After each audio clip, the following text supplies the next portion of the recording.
Indonesia dimanapun Anda berada, dan sampurasun warga Jawa Barat, dari pantai Pangandaran sampai pantai Pelabuhan Ratu, dari pantai yang ada di Bekasi sampai yang ada di Cirebon.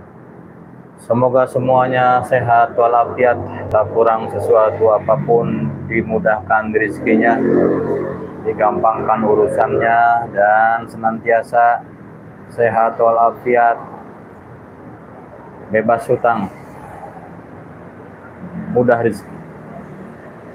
Sahabat yang berbahagia, ada pepatah Arab yang cukup menarik untuk kita perhatikan bersama, yang bunyinya adalah likulli marhalatin rijaluha.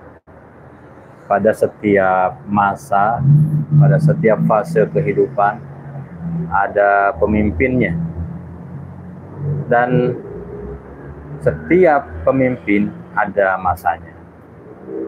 Menarik tulisan dari Rosadi Jamani,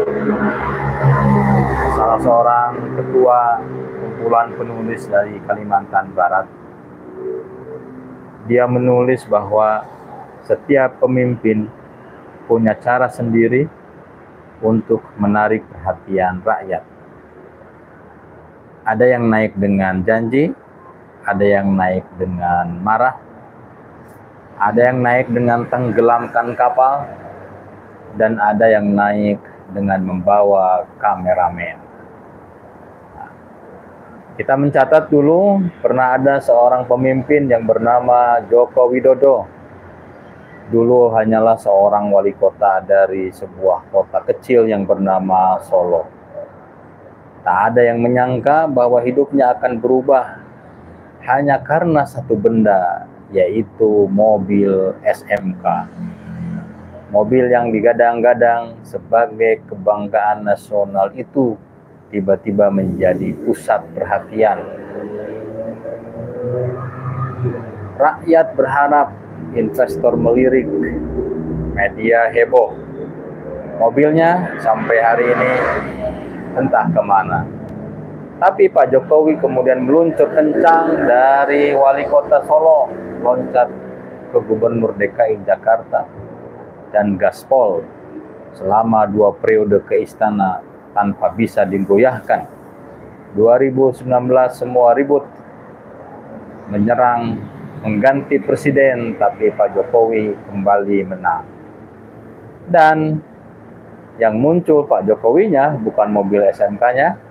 Sampai hari ini mobil SMK itu gaib, tidak pernah ada kita lihat di jalanan. Dan suka tidak suka, Pak Jokowi kemudian menjadi ikon rakyat dengan dukungan yang cukup banyak di masyarakat. Dan itu suka atau tidak suka, walaupun banyak yang tidak suka, tapi banyak juga yang sukanya. Ya. Kita melihat juga muncullah seorang perempuan tangguh dari timur Jawa, namanya Putri Risma Harini, yang disebut dengan Bu Risma. Gayanya tak biasa. Ya. Dia tidak butuh citra santun, tak butuh pencitraan manis. Ia hanya perlu marah-marah, marah pada bawahannya, marah pada pengusaha nakal, marah pada warganya sendiri, bahkan marah pada pohon yang dipotong sembarangan. Apa kemudian rakyat? Rakyat kemudian terkagum-kagum dengan tampilannya Bu Risma ini, dan akhirnya ia disebut sebagai pemimpin yang peduli. Seruan itu menggema, dan kemudian Bu Risma ditakdirkan menjadi Menteri Sosial. Tapi sayangnya marah saja tidak cukup memenangkan pilkada, kemudian Bu Risma tumbang dalam pilkada. Karena ternyata rakyat juga tidak suka dimarahi. Ada lagi aktor utama yang menyebabkan munculnya Habib Rizik ke publik, Gerakan 212, karena ada pemantik yang bernama Basuki Cahayapurnama atau yang lebih dikenal dengan Ahok. Jika Bu Risma marah sebagai bentuk cinta, Ahok marah sebagai bentuk perang. Ia tak hanya marah, ia membentak, ia menyemprot, ia melotot. Pejabat malas dibantai di depan kamera, proyek abal-abal dibedah tanpa ampun. Rakyat semua terkesima. Seorang lalu rakyat menjuluki siapa itu Ahok sebagai pemimpin yang berani melawan sistem. Tapi sistem punya cara sendiri untuk membalas. Ahok akhirnya tersingkir bukan karena rakyat tersuka, tapi karena keadaan tak memihak. Dari darat kita beralih ke laut. Muncullah Bu Susi Pujiastuti, perempuan dari Pangandaran, Jawa Barat. Seorang perokok aktif, bertato, lulusan SD. Dia tak peduli masalah formalitas. Jargon andalannya tenggelamkan. Dan ratusan kapal dari Vietnam, nelayan ilegal yang masuk perairan Indonesia ditenggelamkan. Ia tidak main-main, kapal ilegal yang berani mencuri ikan Indonesia diledakkan, dihancurkan, ditenggelamkan. Nelayan kecil bersorak, mafia laut ketar-ketir. Menteri Kelautan dan Perikanan ini kemudian laksana bajak laut yang membela rakyatnya. Tapi sayang, kapal ilegal bukan satu-satunya yang bisa tenggelam. Karir politiknya pun ikut tenggelam saat kabinet baru tak lagi mengundangnya kembali. Ada Ignatius Johan yang kemudian sukses dengan revolusi perkereta-apian. Sebelum Jonan naik kereta api seperti menyongsong kematian. Kecelakaan di mana-mana, penumpang berjibun sampai atap dan hampir menyentuh kabel-kabel listrik di KRL. Ya. Kemudian pedagang asongan berjibun di setiap kereta, pengamis, pengamen, dan saya merasakan itu. Lalu kemudian Pak Jonan sukses melakukan sebuah revolusi besar-besaran, penumpang berkelantingan di pintu ditindak, berdesakan di atap ditiadakan, dan kereta hari ini menjadi transportasi publik yang paling aman dan paling nyaman di Indonesia, dengan sistem barcode, dengan sistem yang makin modern. Stasiun dibangun di mana-mana, dan PT KAI menjadi satu-satunya BUMN yang mendatangkan keuntungan kepada Republik ini. Nah, kita hari ini di panggung politik Indonesia punya bintang baru, bintang yang lagi bersinar, sosok yang kemudian menjadi newsmaker, yang media darling, karena dengan kekuatan YouTube-nya, followernya, subscribernya sudah mencapai jutaan. Dan itu yang kita kenal sebagai Kang Deddy Mulyadi alias KDM, ya, bukan DKM ya, KDM, Kang Deddy Mulyadi, seorang yang lahir dari rakyat biasa, kemudian hanya berkarir dari tukang ketik di kantor Golkar Purwakarta, yang mengabdi kepada Partai Beringin, lalu kemudian terpilih menjadi wakil Bupati Purwakarta 1 periode, dan kemudian menjadi Bupati 2 periode. Setelah itu terpilih menjadi anggota DPR RI Pusat dan menjabat wakil Komisi 6. Lalu kita paham KDM ini datang dengan gaya yang berbeda. Ia datang bukan dengan janji, bukan dengan teori yang berapi-api, bukan dengan narasi yang membuat semua orang tersipu-sipu, kagum, berdecak. Tapi KDM hadir dengan aksi yang berbeda dengan Jokowi. Kalau Jokowi masuk gorong-gorong, kemudian entah apa yang dilakukan. Kalau KDM justru tidak hanya masuk gorong-gorong, tapi menyelesaikan gorong-gorong yang tersendat menjadi lancar, sungai yang tersendat menjadi lancar, kemudian kemacetan diberikan solusi dengan berbagai solusi alternatif.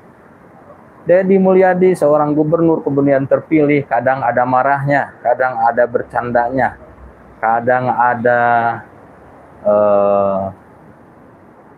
sisi-sisi yang dipandang mistis oleh beberapa kalangan. Kadang datang dengan gaya yang sangat religius, berceramah dengan berkhutbah dengan khutbah-khutbah yang mengalahkan para beberapa kiai atau gus atau habib.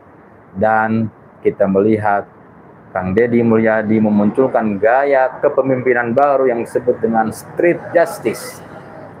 Street justice itu artinya adalah keadilan di jalanan. Ada masalah, ia datang. Ada yang menangis, ia dengar.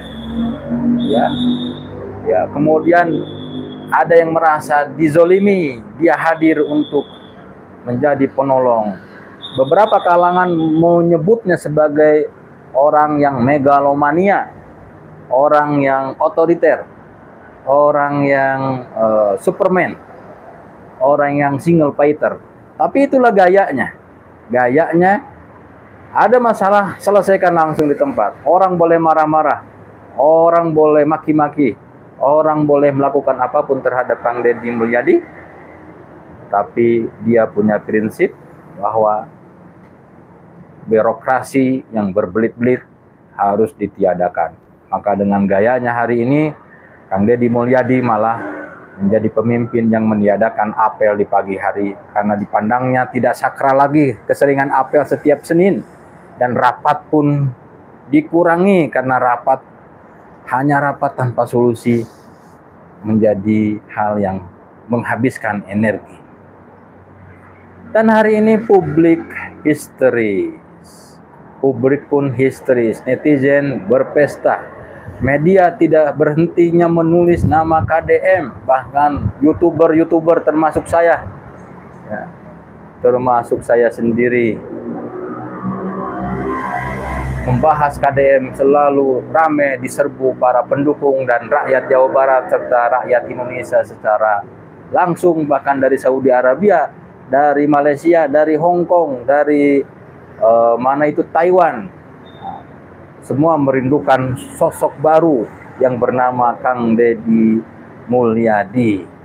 Nah, pertanyaannya, apakah KDM ini akan menjadi pemimpin besar berikutnya? Pertanyaannya lagi, apakah KDM akan konsisten dengan program-program yang brilian? Kita menunggu berbagai program masalah penebusan ijazah, memberikan kompensasi kepada sekolah-sekolah swasta di Jawa Barat. Kita menunggu pembangunan sekolah rakyat gratis di 15 titik. Kita menunggu nanti ada rumah sakit yang berskala nasional di Jawa Barat, lebih banyak lagi dengan helikopter pad atau helikopter parkirnya, tempat helikopter. Dan ini menjadi hal yang harus kita lakukan. Sahabat yang berbahagia, tentu yang menjadi pertanyaan yang semua kita merindukan, apakah KDM akan menjadi RI 1 di 2029 atau setelahnya? Tapi semua itu tergantung rakyat Jawa Barat yang notabene 50 juta rakyat Jawa Barat dengan total pemilih hampir 35 juta. Tentu kalau kita mampu membantu mengendorse, membantu memberikan pandangan-pandangan positif tanpa harus menjilat-jilat. Karena seperti saya juga tidak dibayar sepeser pun oleh Kang Deddy Mulyadi. Dan ini menjadi cara yang paling efektif untuk melejitkan seorang Deddy Mulyadi agar bisa menjadi RI 1. Tapi sahabat, perlu dicatat, ini negara Indonesia. Kalau ada yang baik-baik, yang bagus-bagus dari luar Jawa, luar suku Jawa, biasanya suka ada ngahihiledan. Ngahihiledan itu artinya yang merongrong, dan dikhawatirkan Kang Deddy Mulyadi nanti banyak yang dikasuskan. Mudah-mudahan Kang Deddy Mulyadi dengan tim hukumnya, Kang Deddy Mulyadi dengan kekuatan media sosialnya bisa mengantisipasi semua itu, karena boleh jadi ada pihak-pihak yang terganggu dengan kebijakan-kebijakan populisnya hari ini seorang Deddy Mulyadi sebagai Gubernur Jawa Barat, dan boleh jadi ada tangan-tangan jahat yang harus kita berhentikan, harus kita lawan, tentu dengan santun, tentu dengan menggunakan hal yang bisa dijalankan dengan rasionalitas tinggi. Salam santun dari Bandung, Jawa Barat. Saya Nandang Burhanuddin bersama KDM menjadikan Jawa Barat istimewa, dan kita songsong Indonesia lebih cerah dengan sosok Sunda yang mau manusia unggul dan kemudian diprediksi akan memimpin Indonesia lebih istimewa. Sampurasun, terima kasih yang sudah mampir. Aduh, banyak sekali komen-komennya. Terima kasih yang sudah mampir. Komennya sangat banyak. Mohon maaf bila ada salah kata, salah ucap. Sekali lagi, inilah momentum seorang Deddy Mulyadi menjadi pemimpin Republik Indonesia. Orang Sunda memimpin negara Indonesia. Sampurasun. Assalamualaikum warahmatullahi wabarakatuh.